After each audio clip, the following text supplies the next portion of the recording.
Kunye. Welcome to the second chapter of The Heart of Taekwondo, and also welcome to the Chosun Taekwondo Academy and United States Taekwondo Association headquarters here in Warwick, New York. This series is intended for self-study at home by our students and our friends throughout the world. Our first segment focused on martial meditation, and this second segment, or second chapter, will focus on basic motions of traditional Taekwondo. Once again, if you think of traditional Taekwondo, you can think of it as a vast mosaic with many different components. And as a mosaic, if there's any missing parts, you will see a hole in it. So our traditional Taekwondo has a full palette of techniques that complete that mosaic. One of them, of course, is basic technique. Now, if you follow the words of General Che Hong Hee, who was one of the founders of the art, he claims that over 3,200 techniques exist in traditional Taekwondo. Naturally, people will ask, where are all those techniques? Well, if you look at something like a round kick, you can extrapolate on that into jumping round kicks, turning round kicks, skipping round kicks, and if you start multiplying those out, you get quite a large number for each very basic technique. So we in our school have 9 different basic motions depending on the Dan ranks and the color belt ranks. We're going to go over the first 4 for you so you can practice them at home if you like. They are known as basic motions number 1, number 2, number 3, and number 4. Basic motions number 1 is intended for the white and yellow belt. Basic motions number 2 is intended for the orange and green belts. Basic motions number 3 is intended for the blue belts and the purple belts. And for the advanced belts, red belts, brown belts, high brown belts, and bodans, we have basic motions number 4. So Instructor DeMeglio, Instructor Hesselin, and I will be demonstrating those for you now. The very first thing you need to do is come to the Chumbi stance.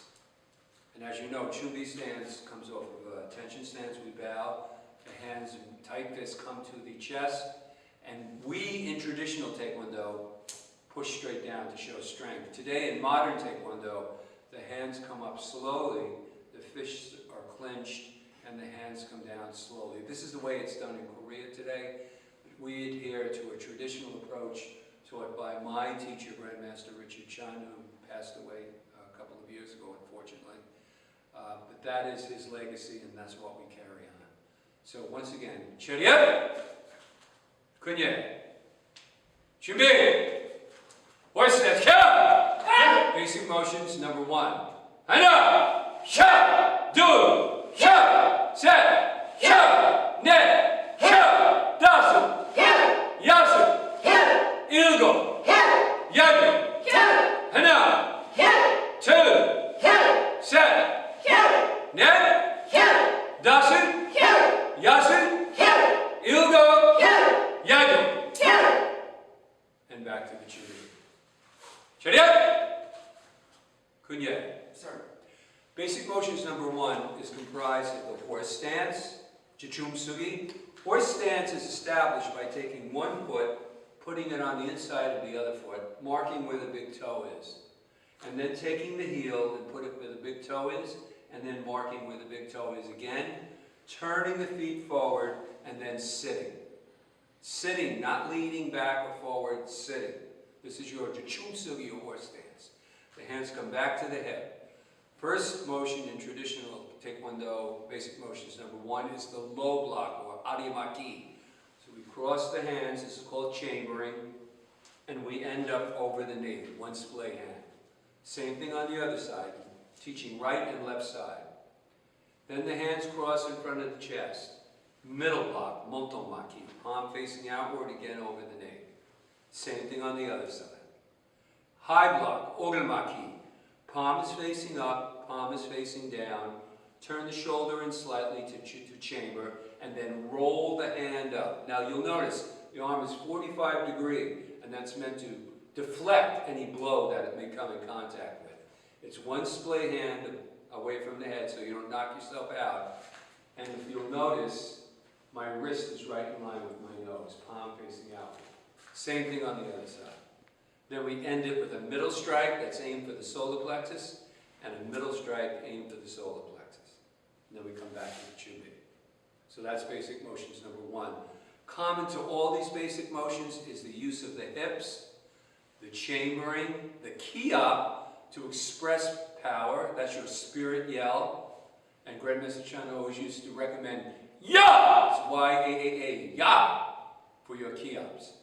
So basic motion number 2 now is slightly different. Okay, and we'll do it first, we'll demonstrate it to you, and then I'll explain it. Okay? 준비! 차렷! 그녀. Sir. 준비! Horse left count! Basic motions number 2. 하나! 샷! 둘! 샷! 셋! 샷! 넷! 샷! 다섯!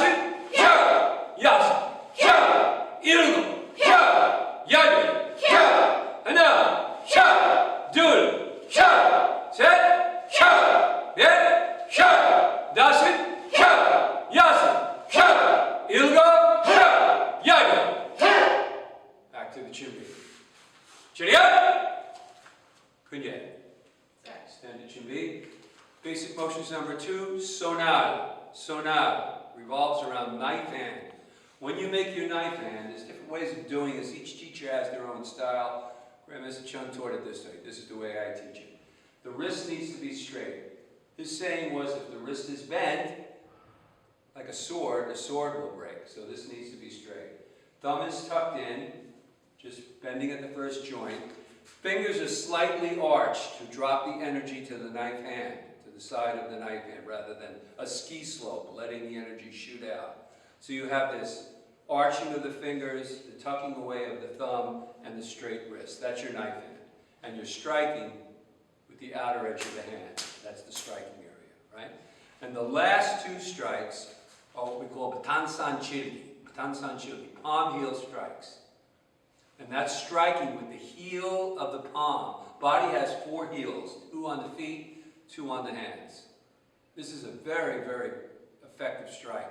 Underneath the chin, almost constant knockout with that. We're aiming for the solar plexus on these though, and you need to curl back your fingers so they don't get stuck. So you're striking with this part of your hand, the heel. So the basic motions number 2 consists of a low knife block, a low knife block, a middle knife block, a middle knife block, a high knife block, a high knife block, and then a palm heel and a palm heel. And that's your basic motions number 2. Basic motions number 3 are for blue and purple belts. We'll demonstrate that now, and I'll explain the blocks afterwards. 준비! 차렷! 그녀. Sir. 준비! Horse left count! Basic motions number 3.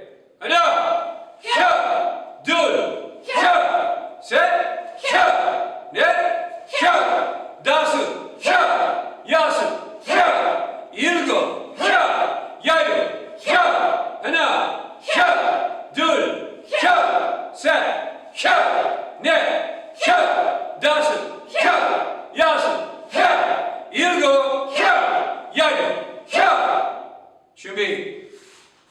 차렷! 그녀. Sir. Okay, stand to be, please. So the first motion in number 3 is an monton maki, an inside middle block. Hands come across, inside middle block. This is as high as the shoulder. Same thing on the other side, inside middle block. Next one, bakat monton maki, outside middle block. Hands cross, follow the outline of the arm, palm facing you. Same thing on the other side. Then you introduce the knife attack, chamber, fingers facing up, palm facing out to the side. You're striking the side of the neck in this case, close the hand from the other side. Same thing. Now this becomes a little bit more complicated, that's why we use it for the intermediate belts. This hand drops down in a palm heel block, not a strike, and a spear hand comes out. Spear hand from the hip. This is an open hand technique. You want to draw your middle finger in so you have a united front if you were striking a piece of wood, if you were breaking, or an adversary.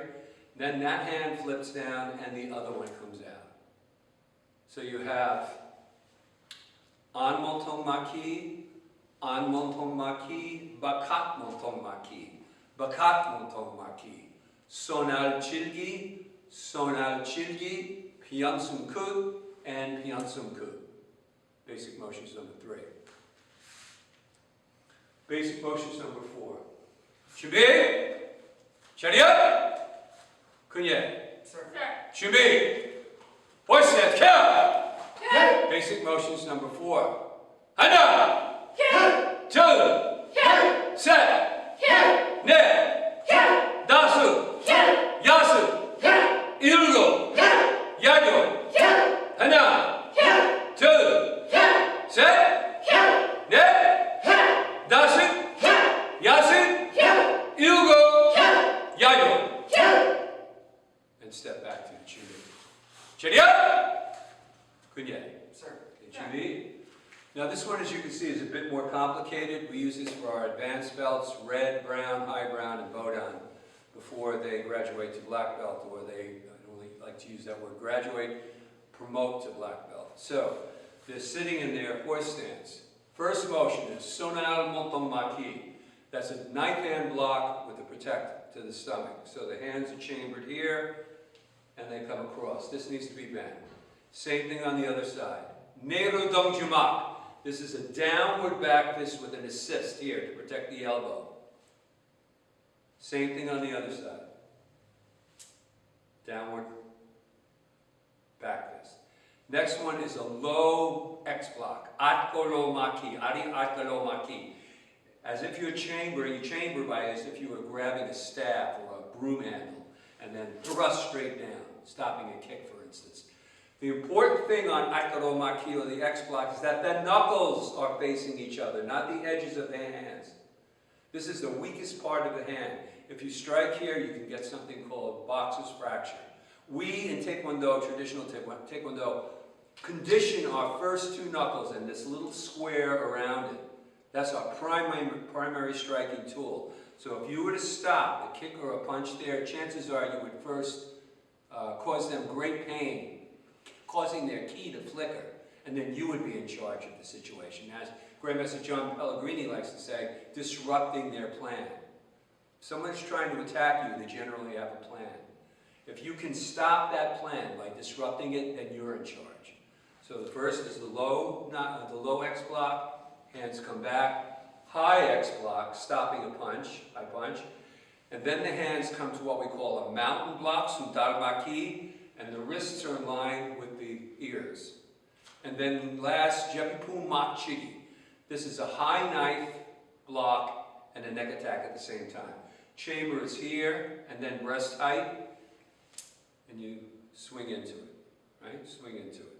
So let us demonstrate that one more time. Okay, 준비, 차렷, kunye. 준비, voice that count. Basic motions number 4. 하나, 둘, 셋, 넷, 다섯, 여섯, 일곱, 여덟, 하나, 둘, 셋, 넷, 다섯, 여섯, 일곱, 여덟. And back to the 준비. 차렷, kunye.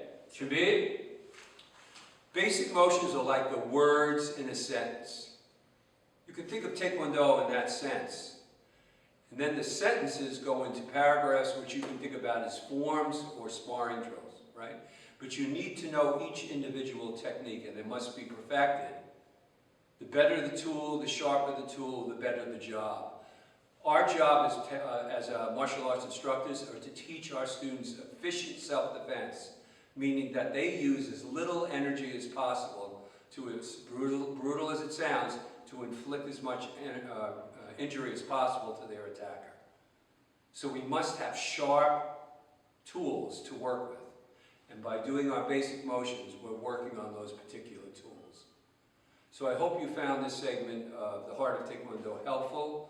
I want to thank again Instructor Shane Heslin and Instructor Taylor DeMaglio for helping me today. Other episodes will follow throughout the weeks and months. If you need to get in touch with us for any questions, please email us at info at chosun, CHOSUNTKD.com. That's our email address. And please visit our website at www.chosun.TKD.com. We'll be glad to answer any questions that you have. But for now, stay safe, stay healthy, and thank you for watching The Heart of Taekwondo. Cheerio! Kunye! Sir. Jimmy!